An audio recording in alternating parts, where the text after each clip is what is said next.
Welcome back, everyone. We're back with another exciting episode here with Mondays with Micah. I have Pastor Charles Qualls. Are you a doctor too? I am. Dr. Charles Qualls. Let's get my terminology correct. Author Charles Qualls. All the things. There's so many things we could say here. But he has graciously allowed me to come and interview. I'm in the sanctuary. I am in the sacred rooms, y'all. I'm in the office where all the brilliance happens. Is this where I wish brilliance happened. Whatever happens, this is where it happens. This is where it happens. So we are recording an episode. I have asked him, I'm doing this summer series. I hope you all are enjoying it, called Being a Watchman. Now, if you want to know more about what being a watchman is, go back to the first week of May. I did a more spiritual understanding of what a watchman is and the different scriptural connotation.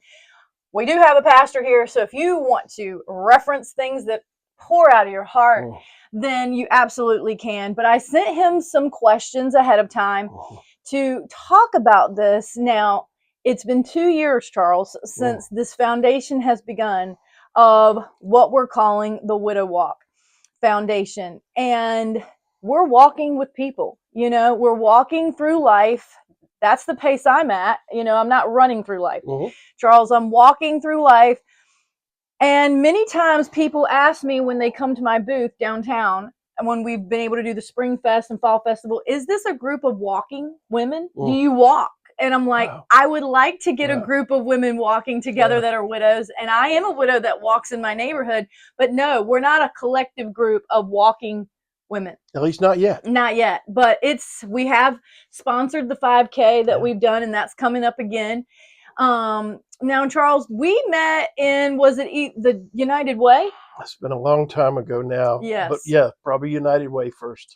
And I'm going to go back because I love his story about this. You are not a native to Franklin. No, I'm a native of Atlanta. And he came here, and I don't know if you want to share just a brief summary of the God things that had to happen and take place to get you here, and how you have a good real estate story. And so not everyone I talk to, I know a little bit of their real estate story. I was not the one who sold him his house, but it was within our company, I think. Yes, Coldwell Banker, formerly known as. And so I just loved it, because when you hear God stories and when people are sent here, and yes, you interview, and you were probably not the only pastor that they talked to, but there's a lot of rumblings sometimes in this community that, I have heard it in my generation, parents to children of my age that don't come back here.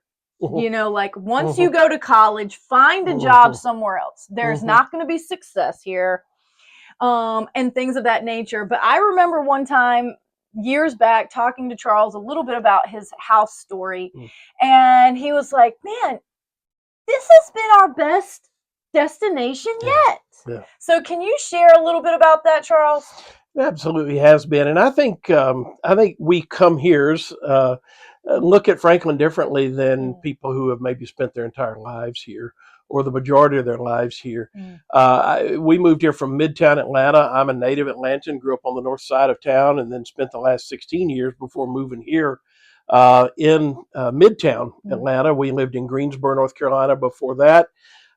So we've lived in a variety of places. Louisville, Kentucky. Loved it there. Everywhere we've been happy. When we moved here, what we found was a less hyper-competitive culture, a little slower pace of life, but less hyper-competitive. A healthy sense of community, not perfect, but a good sense of community, and a sustainable, doable pace of life that we like. People are friendly here. So having sold a house in Midtown Atlanta that we'd owned for 16 years, that we bought in a this is a true story. The week we put our offer on our house in Atlanta in 2001, an article came out, front page of the Atlanta Journal-Constitution, and proclaimed our zip code to be Atlanta's worst zip code, worst crime zip code. Wow. 16 years later, several subdivisions had been built, and now it was Atlanta's fashionable Upper West Side. So it was a friendly real estate direction to sell in Midtown Atlanta and move to Franklin in the pre-COVID real estate market. And we got to town and told them what we were looking for. We were looking for a ranch house in a quiet neighborhood. And they took us by and showed us a house that wasn't even on the market, but one of your colleagues was just about to list it. And 15 minutes later, we were inside the house touring it. And wrote a contract that said, contingent upon my being hired by the people of Franklin Baptist Church, that the contract would be valid. And of course, I was voted in as pastor, and so the contract was valid, and we've been happy here ever since. Thrilled. It's our favorite house we've ever had, in a beautiful neighborhood, and we've found Franklin 9 years later to be everything we thought it was when we chose to move here. And frankly, when we cross the finish line and retire, we're planning to stay here. Awesome. Which I don't think I've told you. No, you haven't. We've made the decision to stay here and not go back to Atlanta. Wow. We love Franklin. I mean, so look, guys, sometimes these decisions and all that he just said, it just promotes this community. But as a real estate agent, you know, we have to be honest. And sometimes they're asking questions, and I'm like, you have to make your own decision. Drive around the neighborhoods, drive at different times of the day. And there is kind of the statistic that within the first couple of minutes you drive up to a home, you have this knowing. And I don't think everyone may feel that deeply about it, but I feel like pastors do, because when you're coming home, it's a big deal. That's your safe place. I know you entertain there. You have some great gatherings, right? Some different traditional annual events. The Rotary Club has made our house their social house. Okay. The Rotary Club loves to come to our house, not to mention church groups. Yeah, absolutely. And that to me is what we really do well here, is gather, hospitality.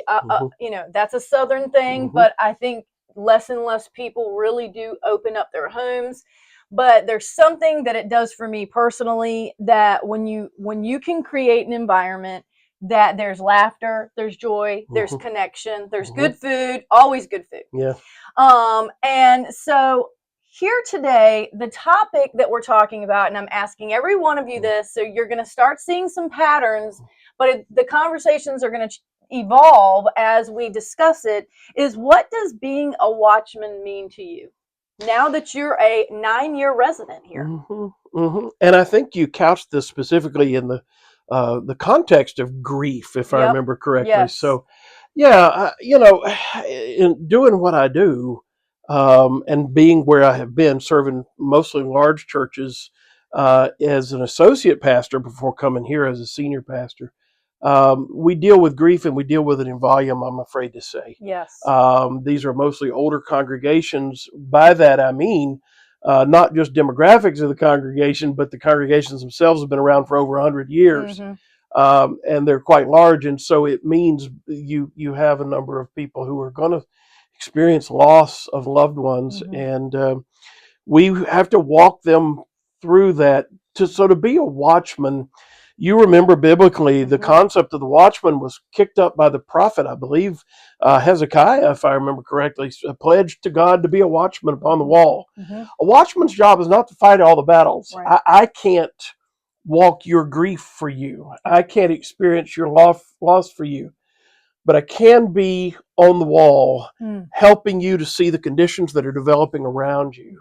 I can sit with someone in their pain and in their grief. I can hold up a mirror in front of them sometimes by asking timely questions that help them to figure out how to talk about all these things that are trapped inside them. So a watchman reports what he or she sees. And so pastorally, we can be not only accompanying presence with hurting people, but we can give them ways to begin to put words to their journey and begin to let out what is inside them. One of the things that I offer is a grief support group. Mm-hmm. I offer it about once a year. It's a 6-week experience, and it's a structured experience Mm-hmm. where I take them on a very intentional journey Mm. that facilitates the group sharing with each other. So, And I mean, how many years have you been doing that? well, in other places, I've been doing it over 25 years. Okay. Yeah, yeah, And it is a different type of hand holding. it It is. because it's a tender place, okay? And a term that I'm using more and more is that it's a sacred place. It is very There much so. because it's matters of the heart, y'all. That this is heart care. And the heart matters. And the scripture talks about out of the abundance of the heart, Mm, the mouth speaks. Guess what? When there's an abundance of grief, mm, the mouth speaks abundance of mm. grief. Yeah, There's a lot of grief yeah. talk. And then I have talked with many widows, Charles, that basically said that they kind of grew up in a we don't talk about it. Well, that's what I was just thinking about. Many of us were raised with that saying, never let them see you sweat. Mm. And if anybody is needing to express what's inside them, it's when they're hurting, it's when they're grieving. Mm-hmm. And yet we've got that voice that's been instilled in so many of us that says, don't let them see you sweat. Mm. Just deal with it, push it down, Yep. deny it, Mm. try to busy your way past it if you Mm-hmm. have to, Mm-hmm. whatever it takes to keep all that stuff from coming out. And so that's the intuitive thing. And what have you seen that process? Is that healthy? Is there a benefit to that approach? Grief will wait on you, but grief is going to come out. Grief will come out, it will surface, it will speak, Yep. and it will wait on you to process it, or it will force its way out. And that's what we see. Grief turns to anger. Unresolved grief turns to anger psychologically. Mm. And so we see grieving people sometimes become angry people Yep. if they're not working Through it. through their grief pastorally and also therapeutically, I might Yep. add. Yep. So grief is going to have its day. Yeah, I like to say that grief demands a response. it does. It It does. it's that energetic. I use a little more terms in that way because it's this ball of something. Yeah. There's this thing. Now for some, especially, and why I got so passionate about this is because so many physical things happen to me and I'm like, nobody warned me of this. No, I've never heard a widow talk about back pain or joint, muscle tension and all of the things. And the amount of widows that I'm now compiling the evidence of, and only God knows where this information is going to go. But I feel some justice will be served in time. But there's a lot of illness that happens to widows after they have taken care, sometimes long term, for their spouse. Their husbands are sick for a while. And I hear a widow say all their time was focused on taking care of him. They really didn't have time. They weren't focused on some of these after effect things. And now some people needed knee replacements and they didn't even realize how bad their knee was. Yeah. And then it took them longer to recover because they had kind of worn themselves down. Have you seen this? Absolutely. And I think you're talking about a couple of things that are Yes. important to acknowledge. One is deferred self-care. Sometimes all of the care is poured, as you said, into the one that it feels natural needs more of the caretaking, to the detriment of, to the cost of ignoring one's own needs.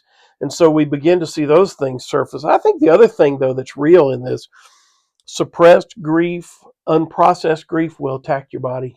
It doesn't just hurt your heart. You're right. It will attack your body, and that's the kind of thing you're talking about. The other thing that happens is if it's a prolonged illness situation where a lot of caregiving has happened, the unthinkable over time becomes your norm. And now suddenly that loved one is gone that you've been caretaking so hard and structured most of your life around their caretaking. And now the thing that seemed unthinkable is gone. And everyone around you will say, oh, good, she's out from under that load, that strain. No, not so fast, because what she's out from under now is what had become normal. And now we got to reconcile with ourselves. Who am I on the other side of having lived through an experience like that? I've heard it so many times, as we would call it, an identity crisis. Absolutely. And this is the tension of this, Charles, because I love to hear the couples that have been 52 years. But 52 years of doing life, and if it was one of those two become one scenarios, and people have said, I lost my best friend. I love hearing that, Charles. I love to hear they lost their best friend.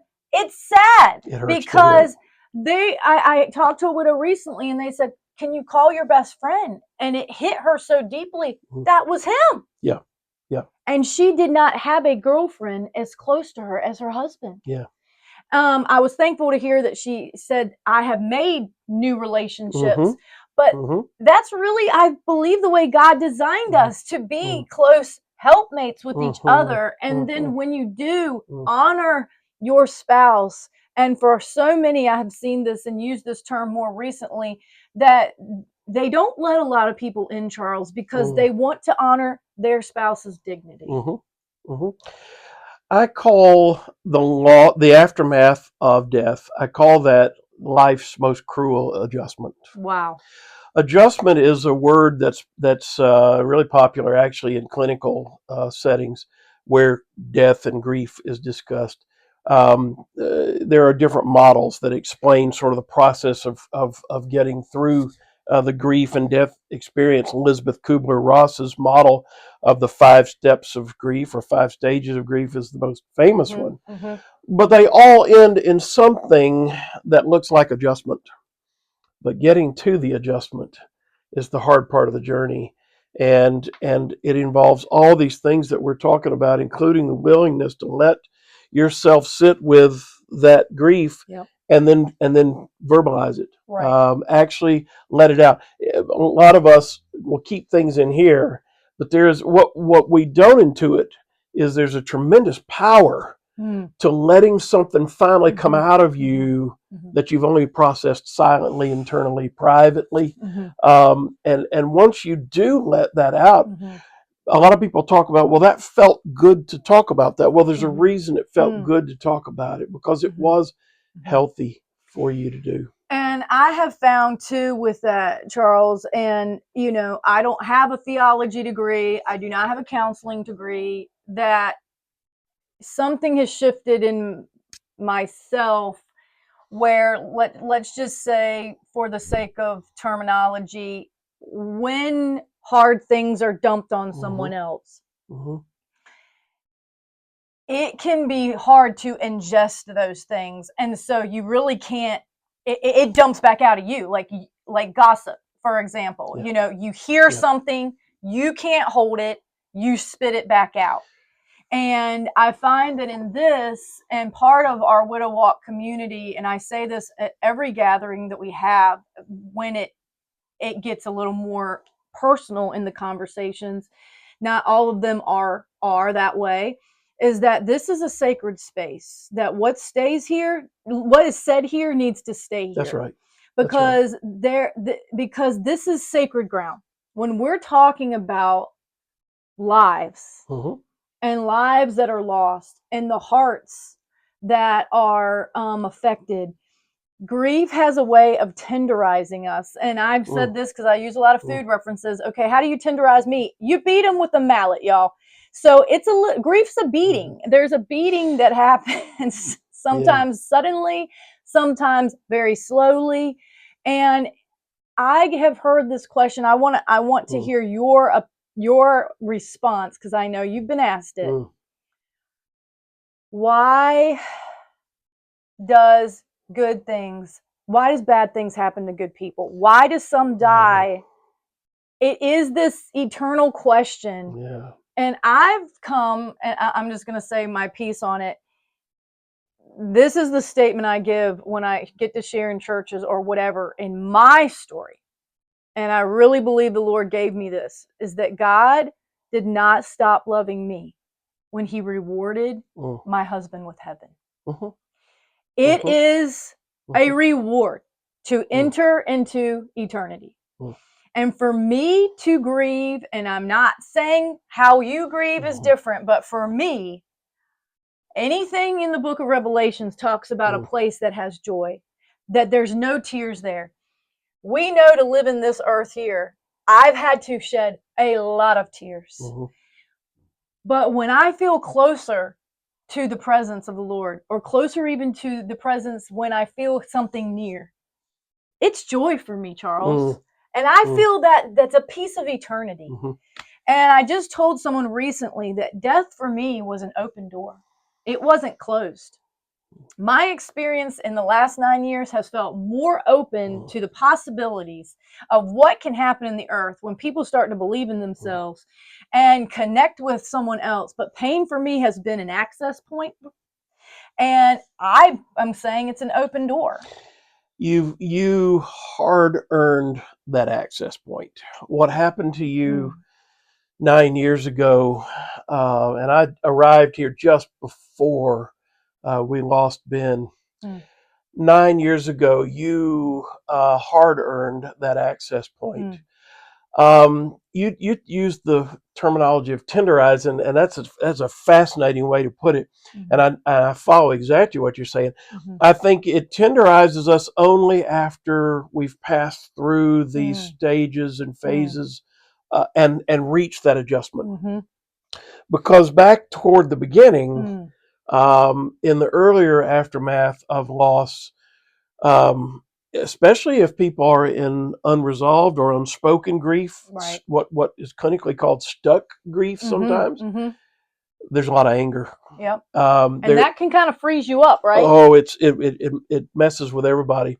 And I want to come back to our family and friends in just a second. Good. There's another saying, I sat with my anger for long enough until she finally told me her real name was grief. Absolutely. I sat with my anger for long enough until she finally told me her real name was grief. And so I've been around some of the angriest, meanest people that I've been around in my ministry career were widowed people who were still dealing with and trying to or trying not to process their grief. Right. But in that adjustment phase, it's not that you get over the death. It's not that you have moved on and don't love the person that you lost anymore, but it is that you have dealt with it healthfully enough to reach some adjustment. And that tenderizing that you're talking about as a whole, that leaves you a different person than you were before. Back to the identity thing. Yeah. You're not the same person anymore. No. In fact, you are uniquely now, and you've embodied this. You've leaned into it. You are uniquely now what Henry Nouwen called a wounded healer. Wow. You didn't choose this club to be in. Absolutely. We live in biological bodies. And in the freedom of God's earth, biological bodies have parts that can fail. They have things that can happen, and sometimes cruel, inexplicable things happen. And so the aftermath is that someone who loved deeply and loved well suddenly was grieving and has lost. Lost deeply. Absolutely. And I've said that too. I'm like, hey guys, what's the alternative? If you don't really feel that sad when your spouse is gone, something's wrong. There may have not been a deep love there. And do you want to that? You know, like it's this weird thing of if you've deeply loved every aspect, and I read this in a book and it made so much sense to me, and I have used it since, that grief, losses of 3 types: loss of a child, the parent is grieving the future. Okay. The loss of a spouse, the spouse is grieving the present. The loss of a parent, you're grieving the past. And I thought that was so profound, because I'm like, that's exactly it. Because the parent, they're grieving, like my mother-in-law losing her son. What is she grieving? She's grieving the future. She's grieving the days of seeing him walk my daughter down the aisle, all these things. And then with a parent, okay, maybe your brain doesn't see them. They're getting older. That's more normal human experience. They're 85. But when you leave them, you're grieving the past time with them. But what was a struggle for me when my husband passed? The present was. That was the struggle. And every day you're reminded, especially when I had a widow tell me that she broke down trying to put on her coat jacket because he always did it. And she was struggling to get her arm in the sleeve, and it tipped her like that. Yeah. Those simple acts of kindness, y'all. And for the men out there who were good men and were chivalrous men, and the women had the man who did all the little kind things of opening the door and putting on the coat, that is instantly gone. And all of these little touch points compound the grief, Charles. And a million other things too, right? You know, you're driving down the road one day and the grief kicks in and you begin to cry. You're on aisle 3 at the grocery store and you pass her favorite condiment, her favorite mustard, and you see the label and no, you're not buying that today. And it hits you. It can happen anywhere. That's right. And I think we have to let that happen. You're right. We have been conditioned to suppress tears. Absolutely. And to be afraid of them almost. Yep. When in fact, the opposite is the case. I use an emotional map, Micah, and if we've got a second, I want to tell grieving people about 3 emotional things that just are. Excellent. I think our anger, I think our tears, and I think our laughter. All 3 of those form what I call an emotional map. Wow. And I think they point us toward important things. Let me walk through those. Thank you.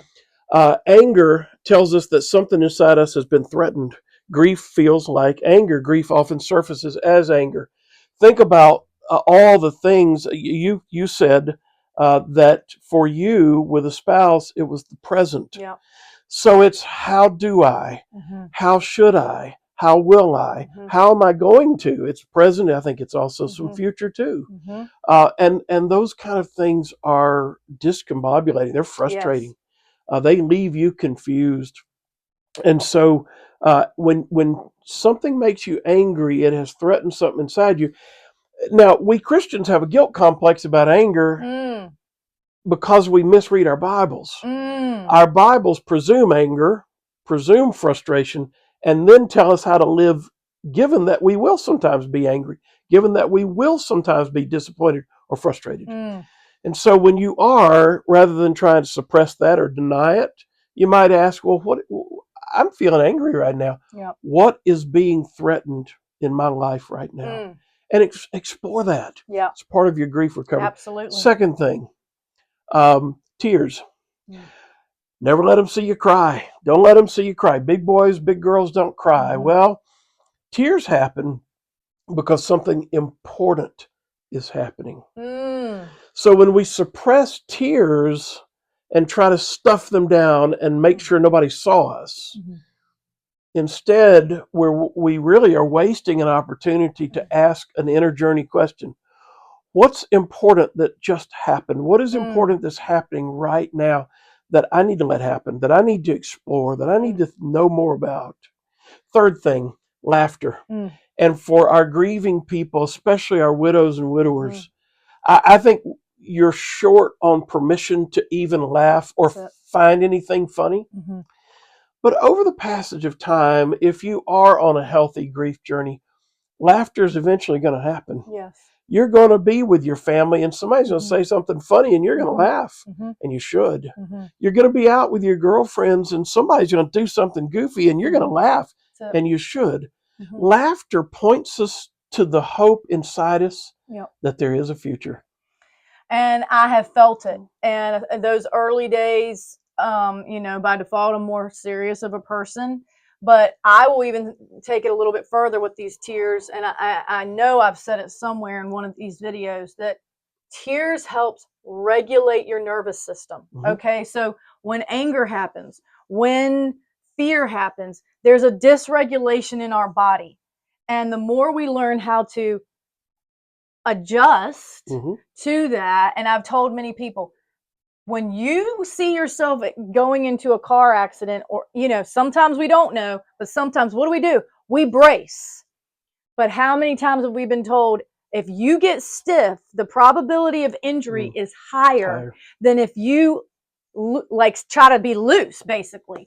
But by default, our brain isn't saying to be loose because we're trying to protect. Fight the tears, fight the anger. To surrender doesn't feel protective. That's right. Okay. That's right. And so to surrender to the tears, that release that happens is calming our nervous system. And what happens in a calm state? Better thought processes happen. More truth pops into our brain. And for me, it was wrapped in a lyric. All the songs, Charles, I don't know if I ever told you, but I woke up for the first year every morning with a worship song singing over me. You used to send me lyrics occasionally to some of these songs. Right, totally. Yeah. And so I'm wrapped full of lyrics, and now I write them too. So I was thankful for that, because that became a tool. Let's call it. Some call it an outlet. Some paint, some crochet, some write poetry, some garden, some go out and serve other people. But there's something about the giving that helps. But for me, especially in the beginning, I said it felt like a steel-toed boots sitting on my chest. And as a singer, it affected my lung capacity. It physically shrunk my lungs. And you know what it took? Laughter to break this chest cavity back up again, because there's this shrinking back. Have you seen that? You're describing anxiety, and you're describing overwhelm. Absolutely. The elephant that comes and sits down on your chest. I've heard it talked about 1,000,000 times. And that's what fear and sadness, particularly kept in, can feel like. And I didn't know what to do with it. And so I started walking. That was the early thing. Yeah. And I've read that walking also helps regulate a nervous system, being outside, hearing the birds. Brain science is also now beginning to explain how walking even helps us to process things mentally and emotionally. Yes. That we process thoughts and feelings differently when we're moving than we do when we're sitting. Absolutely, Charles. I mean, these are life hacks, okay? These are new findings. I'm learning the science after the fact. I innately started doing it and look back, and I'm like, this is only God who could have pushed me out. And I've been moving ever since. Absolutely. And you've used two important words just now. You said release a few minutes ago. And I think not enough grieving people feel the permission to release, and yet it is the key to your path, your journey to wholeness. That adjustment, that wholeness, those healthier days ahead. The other word that you've used is I lost track of it now. Explaining release, but you've talked about some key things about moving and just resolving some things. What do you do? I want to go into the joy focus a little bit more, because I've heard this from widows that they feel guilty. Yep. There's back to the lack of permission to laugh, for instance. It's part of that whole guilt complex. I'm supposed to be sad. How could I possibly have joy? I'm supposed to be sad. How could I possibly find something funny? I'm supposed to be sad. How can I go do something fun? And so part of that journey is letting yourself out of that box that you've been keeping yourself in. And these are unwritten rules, y'all. Okay. And that's part of these conversations, is really to give you permission to identify some behaviors that you're unconsciously doing sometimes, because that's all you've known to push through, to, like you said, don't let them see you sweat. Look, I know for me personally, a woman who doesn't cry, you hold your head up high. It's proud. I'm strong enough, Charles, that I don't have to cry in front of anyone. And then I realized, honey, get off your high horse. Like, this pride is not getting you to where you need to go. Pride blocks us. It puts up walls. It breaks down relationships. How many times have we found that? I'm sure you could tell stories in marriage counseling where pride got in the way. And guess what? I didn't know what was ahead, Charles. Yeah. I had to run to the Father again and again and again and use a pen in my hand to journal and ask questions because I was on a road that I had no roadmap for. None of us took the class that prepares us for what you lived. You didn't have a crystal ball that showed you it was coming. No. There is no ready for you. what you all experienced, and so and even in a prolonged illness situation, I'm still not sure what ready means. It's out there somewhere, but I don't know that anybody experiences readiness really. And so now you find yourself living in the aftermath without a manual, without directions, and that's why conversations like this are and so every helpful. Insecurity shows up in a form of anxiety and overwhelm. And that I had never had anxiety before.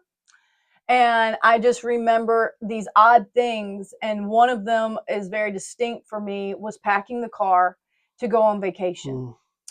He always packed the car. And it felt bigger. And that's how I'll explain it to you. If things that you're like, that shouldn't be a big deal, feels big, it feels like a big deal, then there's a story connected to that. And why did it feel like a big deal? A couple of reasons, right? Number one, you weren't used to packing the car. He did it. But more than that, what it was symbolic of was yet another texture to this whole loss. Here we go again. This is another thing reminding me of another thing I have to do. I have to now remember what time of the month it is. Do I have any bills that I need to pay before we leave? How many mothers like to have a clean house before they leave? Well, I could take that role of working on those things, packing up the suitcases with your kids, and he's moving things out. Now I have all of that on my plate. Is the trip even worth it? Do you see how people can start good and then something happens and you just throw in the towel? And I'm here to tell you, don't throw in the towel, y'all. Fight through the funk is my non-eloquent words is fight through the funk, because on the other side of funk is breakthrough. That's right. When you do things for the first time, you don't need to be good at it. And I said, how hard are adults on each other? And I use an example of toddlers. When we as parents, and you see these little kids that are inching up and you're like, they're going to be walking soon. They're wobbly. They kind of look awkward with this beginning to walk stages of a toddler's life. And they fall so many times. And you know what parents do with the beginnings, especially with the first child? They are cheering them on. Every trip and fall, you can do it. Just get back up.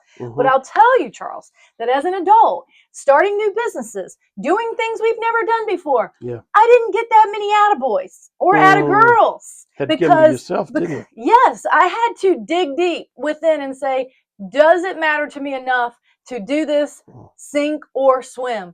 And I'm going to get all the floaties that I need to paddle on down this road. And guess what? There's a current that can come along. And if I catch that current, I'm going to go further. So I've got to keep figuring out where the river is. And guess what? We live around water here. So river language, hopefully you understand. I'm not talking about the river here. I'm talking about the Holy Spirit that flows through us, that gives us an access to a current that supersedes our flesh and human abilities to override or supersede ourselves sometimes, to become superhuman and to do things above our human capacity, if you want to say, and grow our capacity and expand and expound on our capacity. And anything that you do and do again, you're going to get better at. Do you call it getting better at grief? I don't know. It's that adjustment period. I go back and hang my hat on that word adjustment. And it's interesting that you use the metaphor of learning to walk, or actually you talked about children falling while they're learning to walk.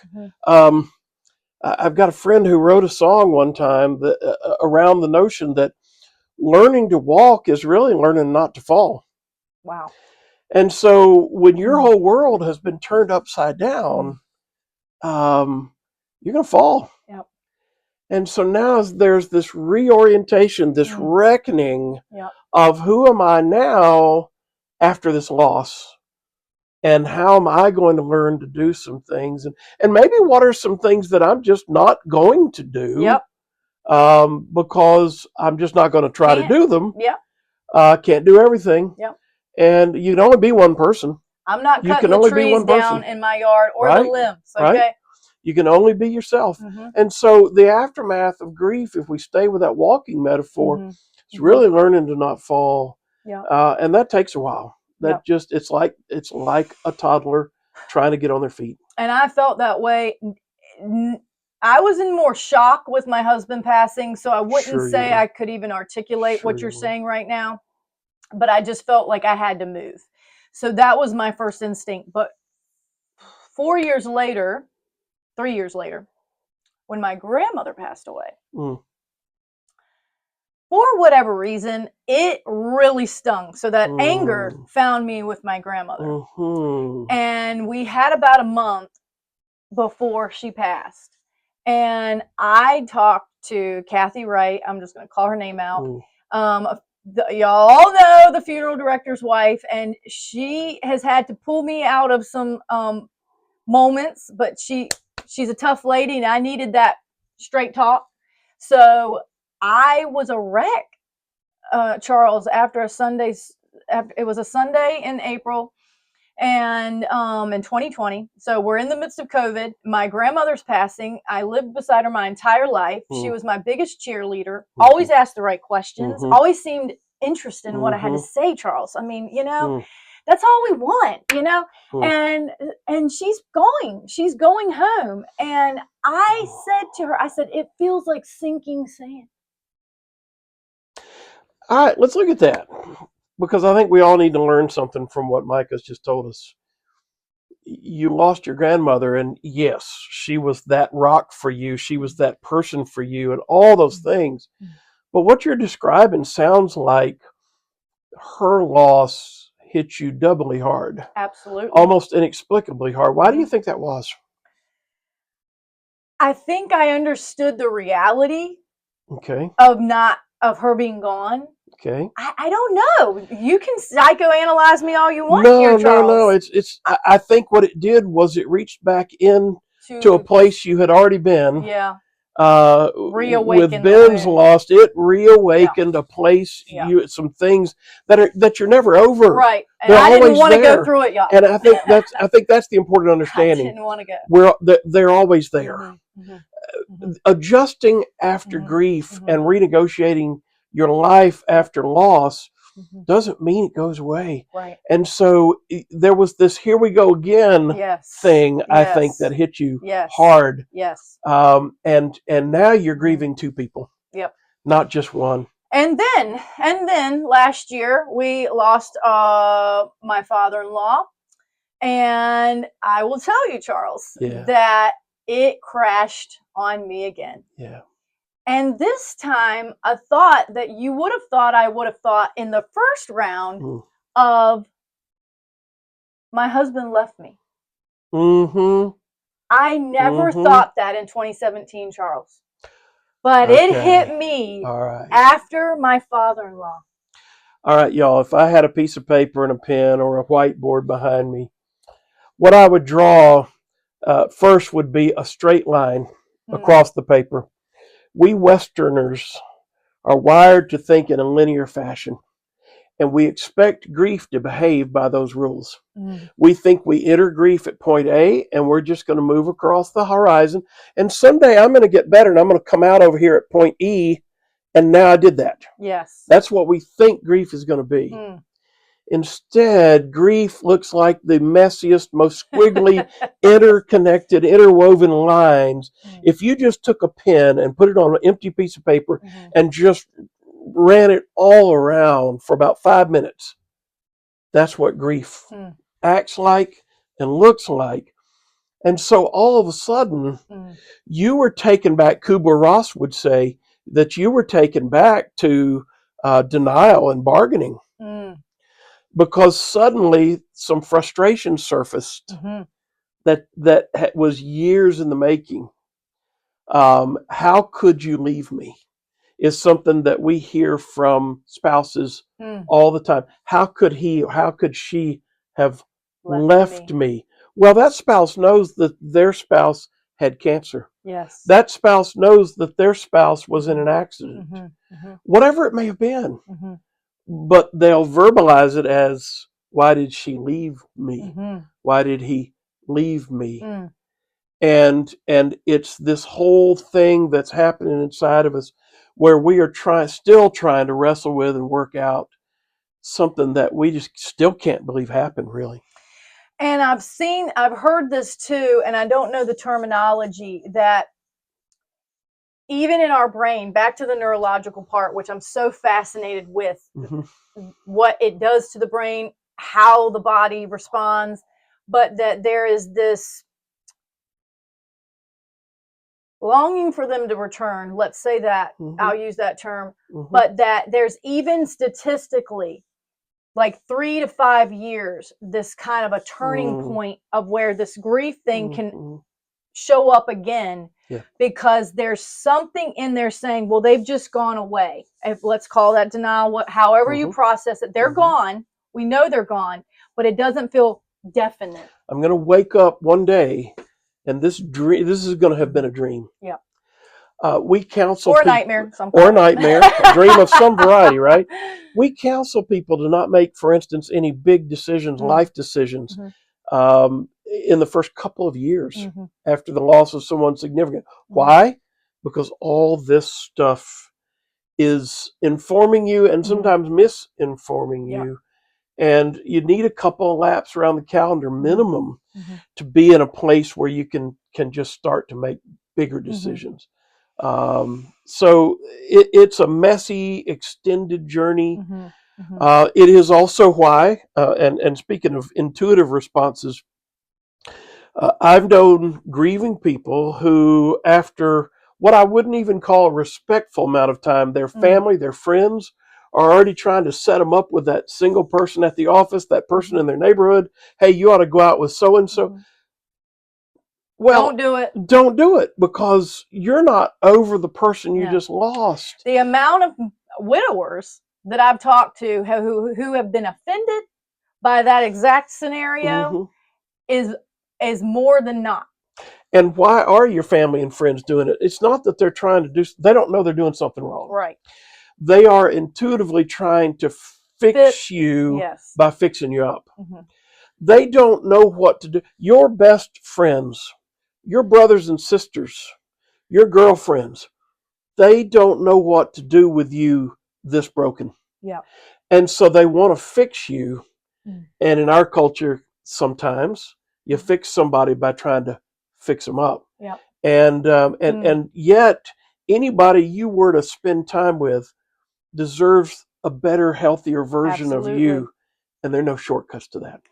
And I am thankful to hear, and here on the blog, we do resurrection stories, I call them, which are the ones that have remarried. Something that was dead is awake, alive again. Absolutely. Something was resurrected in their life, and they're beautiful stories. And I have one I'm hoping to get soon as well. So there is life after death. Yes. There is love after death. Absolutely. And for me, you know, I've heard, isn't there a quote about grief is love with no place to go? Yes. I don't know if I like the quote, Charles, because for me, as I said, death became an open door, and I feel like I've had so many places to love. Like I said, that the love expression changed. I have experienced more love. Was it the way my husband loved me? No. The expression changed, but love never ended. Okay? I want to make that clear, that for a widow, the touch factor may have changed. The amount of flowers that you get may have changed. The you know, having that person to run all these things by at 11 o'clock at night has changed. But there is still love being given and received and expressed through our friends, through creation. You know, I really do believe that it's still actively happening. If we can see that. It is. It is. And to be clear, the only thing I'm cautioned about is big decisions and romantic love. Mm, Um, mm, don't fall for the well, it's just coffee thing. But what Micah is saying is so essential. Now that love that your grief so profoundly wants is going to have to come from other sources of nurture for a while. yes. Well, and should have been already, and needs to be Absolutely. for the rest of your life. You're right.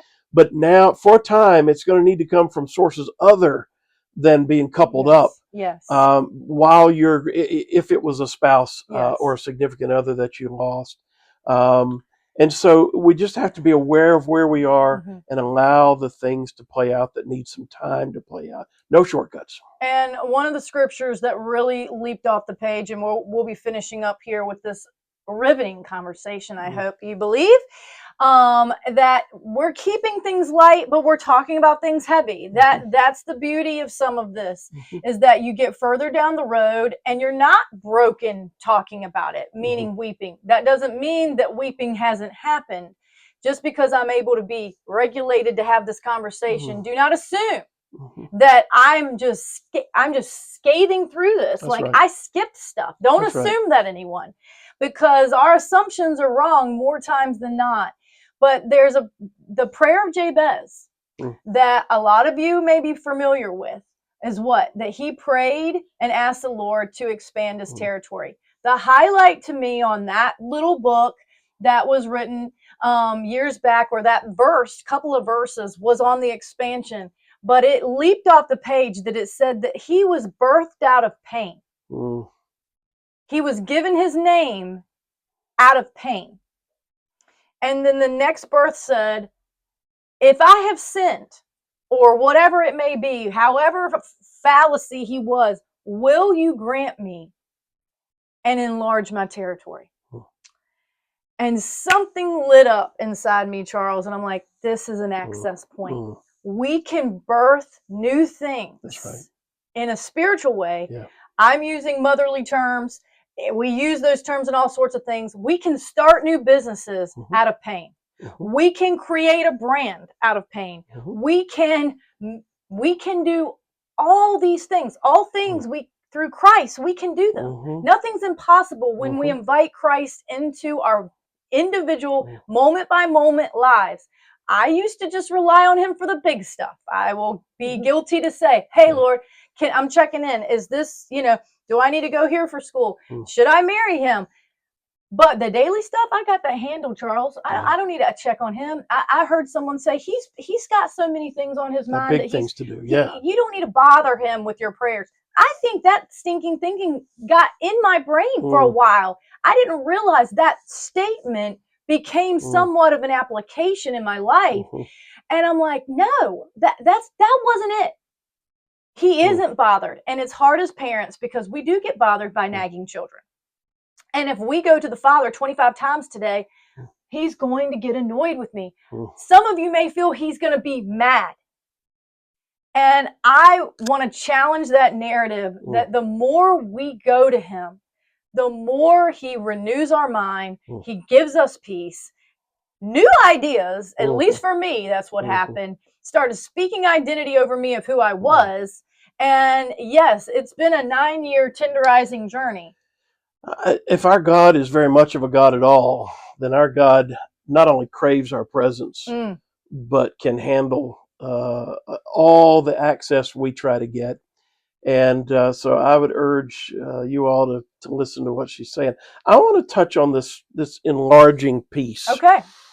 Because when we are in this kind of grief, and by the way, something we haven't talked about, because it's not always popular to talk about in Christianity, but that's studies have shown that people who divorce, their grief tracks identically to the loss of a spouse. I believe that. The death of a spouse. Yep. Divorce grief looks like, presents like, acts like death grief. Okay? But doesn't get the community fanfare. And has stigma attached to it. Yes. But here's what I want to talk about.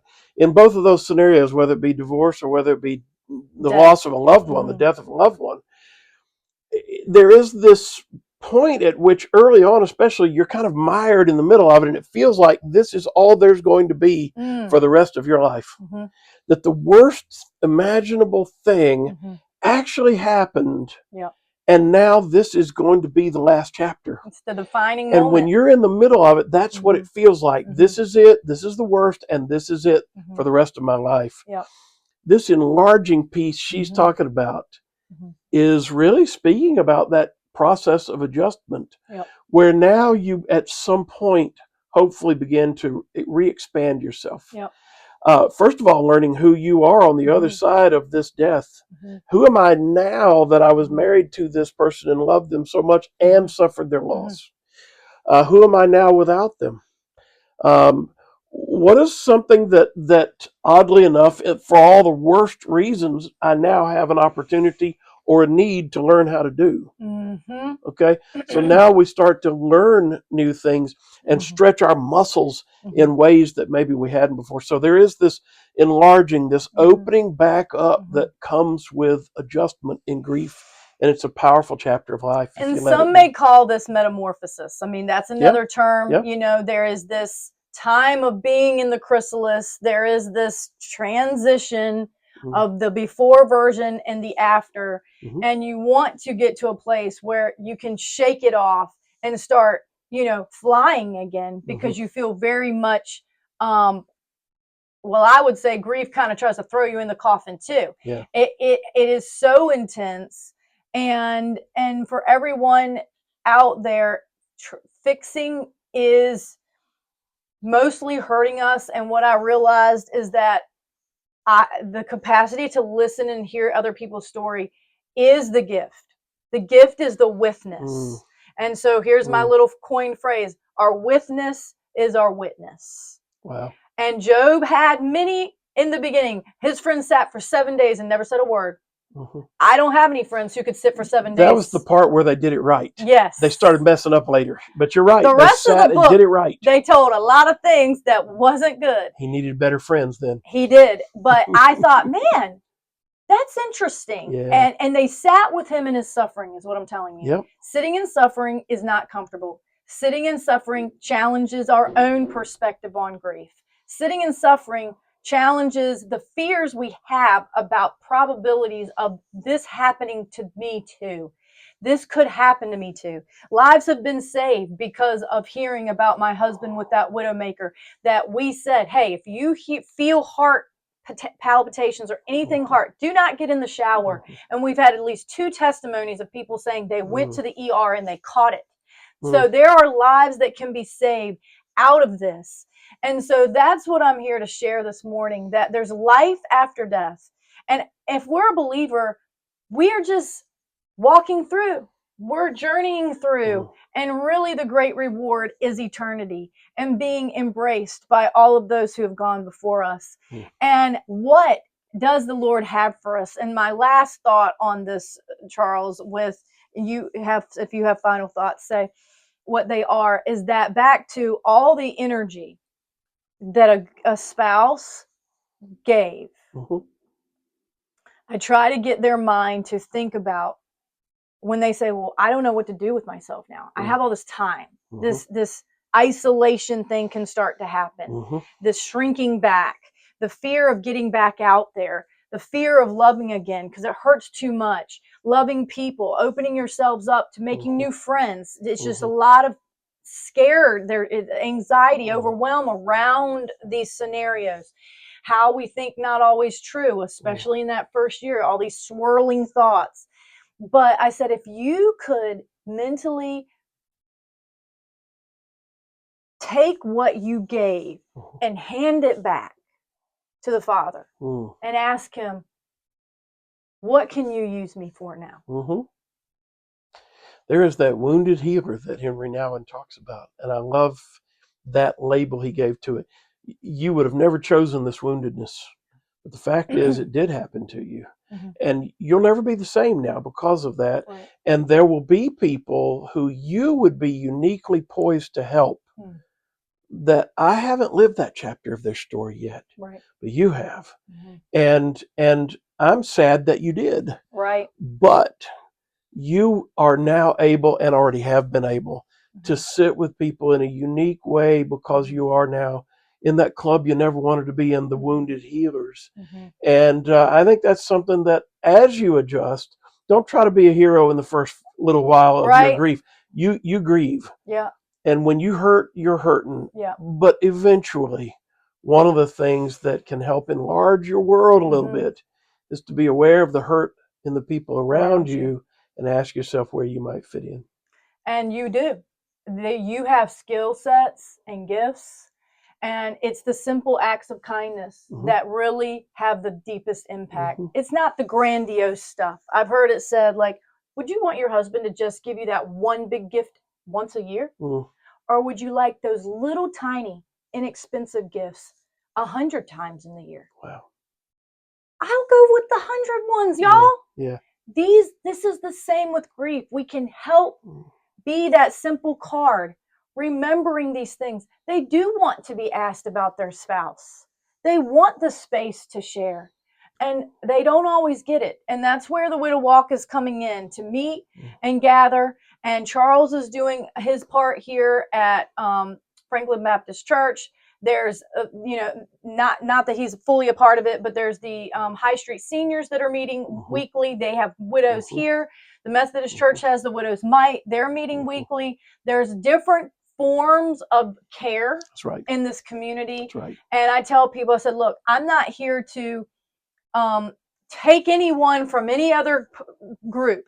This is just like supplements. Some of you don't need any supplements. Some of you only take 2. Some of you may take 10. If you need all of our resources to help you get back out there, great, be a part of it.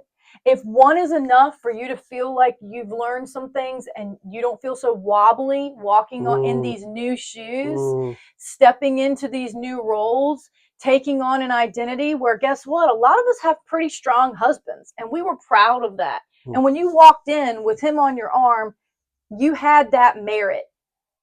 We're enough, y'all. The widow can stand alone. That's right. And I truly believe that the Lord has a soft spot in his heart for the widow, because the widow is sprinkled all throughout the Old and New Testament in significant roles that she played. And I just tend to be more of the persistent widow. That's who I am, Charles. Beautiful. I feel that was kind of an early call for me to be that persistent widow, and to keep knocking and to keep challenging the status quo, and to keep rising above what we've been told we can be. Who said that? Who said a widow can't start 5 businesses? Who said she can't get licensed in multiple states? Who said that she can't raise $1 million? Don't tell me what I can't do, because that just fuels the fire, and maybe we use that as anger to pursue futures in a healthy way. So look, there is good pastors around here walking with you, and I am sure that you are seeing him on a regular basis. But thank you, Charles. Always eloquent. Love when you have a master speaker who can share things not only from his experience, from his books, some of these quotes, language. That is really the thing that I struggled with. I felt like the most in the beginning is that I couldn't articulate it. And I knew I needed the language. That's been 9 years in the making, y'all. That I stumbled over how to emotionally explain how I felt. But you do it your way. You get there. Right. You get there. Right. And you can too. Stay tuned for next week. We are going to be interviewing police officers, other pastors, nurses, hopefully, people in the sheriff's office, fire department. I am going to continue to just buzz around town and check on some different first responders to hear what their thoughts on being a watchman is, and how they have a relationship with grief, and how they help those around them, and are really part of the paid sector of being on the front lines in some of the hardest moments of our lives. Bye-bye.